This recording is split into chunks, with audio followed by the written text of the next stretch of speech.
This is an Xbox controller. You probably have one. It's actually a great tool for creating cinematic quality videos inside of Roblox without having to program any cutscenes. In today's tutorial, we're going to show you how to do all of that with these buttons on this controller. Let's get started.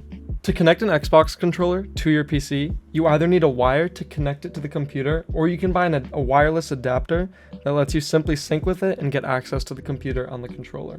So once you've synced that together, make sure you have edit access or a custom free cam script in your game before you film. Click Shift P and we'll bring you into free cam mode. We're going to go over the function of each button for this, and the basics are obviously the right stick allows you to look around like we're doing right now, and the left stick is what allows you to move. You can use the left trigger to move down and the right trigger to move up. You can also, when looking down, use it like this to get bird's eye view shots. Next, you can use X to zoom out to get a higher field of view, and you can use Y to zoom in. Low field of view shots are great for focusing on a subject. High field of view usually allows you to get more of the landscape that you're looking at rather than just the subject. So these are the primary button functions. Now, on their own, you can get some pretty cool shots like this. However, if you begin to combine the actions, that's where you can get your orbital shots, and that's where you can begin to get some really nice content.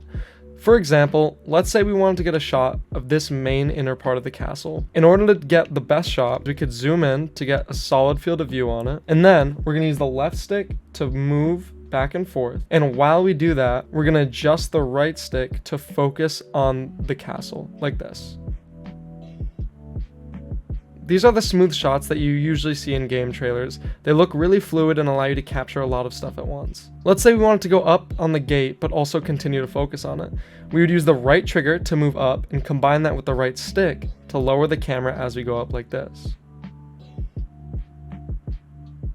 For revealing the whole castle, a great shot that you could do is to combine the right trigger to move up, the left stick to move, and the right stick to focus on a subject. So we're going to capture the interior of the castle like this. Notice how it begins to reveal what's inside and looks perfectly smooth. The key with capturing any footage in this is to be subtle with your movements. Don't drag both sticks both way because that'll cause you to just spin around. Your goal is to not have any visible jitters like this during your shot because that takes away from the smoothness. To review, we can go up and down with the right and left triggers. We can look around with the right stick, move around with the left stick, zoom in and out with Y and X, and we can combine those to get perfect shots that are smooth for our game.